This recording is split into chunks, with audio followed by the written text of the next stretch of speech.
বাংলা দ্বিতীয় পত্রে সারাংশ এবং সারমর্মে তুমি কিভাবে সম্পূর্ণ মার্ক তুলবা, আজকে আমি সেই টেকনিকটা ভাইয়া তোমাদেরকে শিখাই দেবো। হ্যাঁ, তুমি একটু ভাইয়া খেয়াল করো। তোমরা কিন্তু জানো যে এই যে সারাংশ দেখতে পাচ্ছ এবং এই যে সারমর্ম দেখতে পাচ্ছ, এখন এই দুইটা কিন্তু আসে, এটা তোমরা প্রত্যেকেই জানো। কিন্তু অনেকেই এতে ফুল মার্ক পায় না, কারণ তারা পারফেক্ট নিয়মটা জানে না। আজকে আমি পুরো নিয়মটা আলোচনা করব, এবং যেই ভুলগুলো তোমরা করে থাকো আজকের এই ভিডিওটা দেখার পর আর নেক্সট টাইম তোমরা কিন্তু এই ভুলগুলো আর করবা না ইনশাল্লাহ। ওকে, তাহলে দেখো ফার্স্টে তুমি কি করবো ভাইয়া। প্রথমত আমি যদি বলি, তোমরা এই সারাংশ এবং সারমর্ম তোমরা প্রত্যেকে জানো যে ছোট্ট করে লিখতে হয়। হয়তোবা যদি তুমি সারাংশ লেখো অনেক বড় থাকে, দেখো অনেকগুলো লাইন, এই লাইনগুলো থেকে তোমার ছোট্ট করে দেখো লেখা লাগবে। আর যদি তুমি সারমর্ম লেখো এভাবে কবিতা টাইপের কিন্তু থাকবে, সেখান থেকে তোমার বুঝে সুন্দরভাবে কিন্তু লিখতে হবে, তাই না? কিন্তু যেই ভুলটা তোমরা ফার্স্টে করে থাকো সেটা হচ্ছে কি, তোমরা লিখতে লিখতে লিখতে লিখতে ধরো 9 নং প্রশ্নের উত্তর বা 10 নং প্রশ্নের বা 11 নং প্রশ্নের উত্তর সাপোজ তুমি ধরে নাও, তো তুমি ধরো এটা তোমার খাতার একটা পৃষ্ঠা, আমি তোমাকে একটু বুঝাই। ধরো এটা তোমার খাতার একটা পৃষ্ঠা, সাপোজ এটা তোমার পেপার।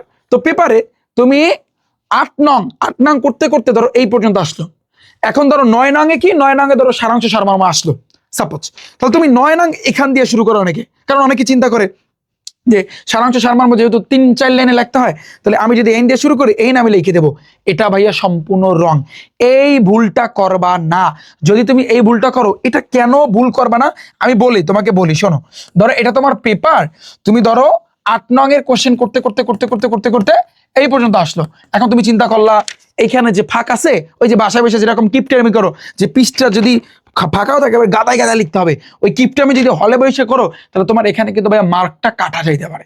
কারণ তুমি ধরো সাপোজ তুমি 9 নং প্রশ্নের উত্তর, 9 নং প্রশ্নের উত্তর এখান থেকে ধরো তুমি লেখলা, তুমি বলবা যে ভাইয়া আমি জাস্ট 3 লাইনে বা 4 লাইনে আমি সারাংশটা কিন্তু লিখে দিছি। হ্যাঁ, তো এখন এই যে জিনিসটা লেখলা, এতে হয় কি, কারণ যারা পরীক্ষার সময় এই যে পরীক্ষার পরে খাতাগুলো দেখে, যে স্যাররা খাতাগুলো দেখে, অনেক সময় কিন্তু ভাইয়া দেখা যায় যে তারা দেখতে দেখতে দেখতে দেখতে এই যে এটার তাদের চোখেই পড়বে না।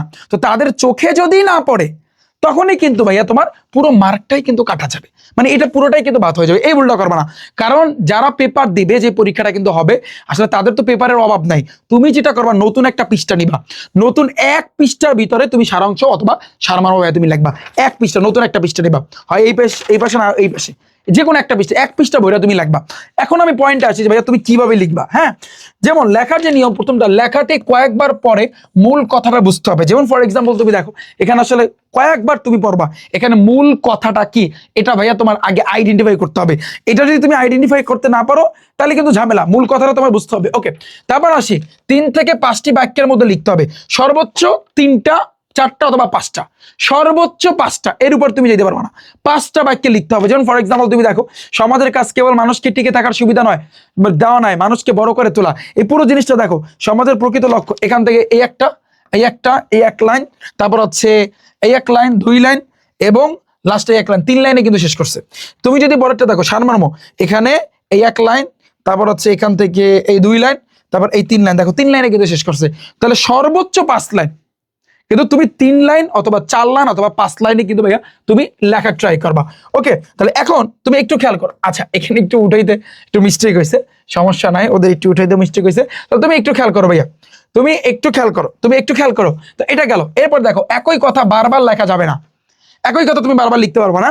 তারপরে মূল ভাব ঠিক রেখে সংক্ষেপে লিখতে হবে, একেবারে শর্টকাটে লিখতে হবে। দেখো 3 লাইনে কিন্তু শেষ।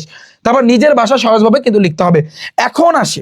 এখন আসি মেইন যে পয়েন্টটা, ভাইয়া তুমি কিভাবে লিখবা, তুমি কিভাবে লেখা শুরু করবা। ফর এক্সাম্পল ধরো আমি তোমাকে বললাম এখান থেকে সমাজের কাজ কেবল, এখন এটা কিন্তু পুরো একটা সারাংশ, তুমি এটা ধরো লেখলা।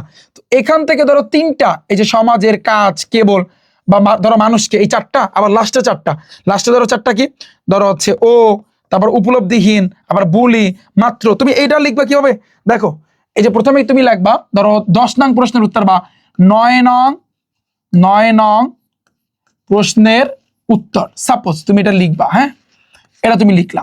এরপর তুমি কি লিখবা, সমাজের, ওই যে প্রথম সমাজের, আমি তোমাকে একটু ভালো করে দেখাই, সমাজের কাজ কেবল মানুষকে, সমাজের কাজ কেবল, খেয়াল করো, মানুষকে, বা 3টা লেখলেও হয়, 3টা শব্দ নিলেও হয়।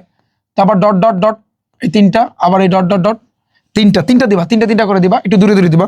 আবার এই ডট ডট ডট তিনটা, আবার একটু ফাঁকা ডট ডট ডট তিনটা, আবার এই ডট ডট ডট ডট এই তিনটা। এরপর তুমি কি করবা, এবার লাস্টের চারটা, যেহেতু তুমি প্রথমে চারটা নিচ্ছ, লাস্টের চারটা ও উপলব্ধিহীন ভুলি মাত্র, ও উপলব্ধিহীন, ও উপলব্ধিহীন ভুলি মাত্র, এই জিনিসটা তুমি লিখে দেবা। আমি বুঝতে পারছি, এটা তুমি লিখে দেবা। যেহেতু এটা লেখার পরে তারপর তুমি কি করবা, এটা ধরো সারাংশ, তারপর তুমি ঠান্ডা মাথায় এটা লেখার পরে এখানে লিখবা, এখানে লিখবা সারাংশ, এখানে লিখবা কি সারাংশ। এটা লেখার পরে তারপর ঠান্ডা মাথায় 3 লাইনে তুমি লিখে দেবা, ঠিক আছে, 3টা বা 4টা, শেষ। এতে তোমার 1 পৃষ্ঠা তোমার হয়ে যাবে।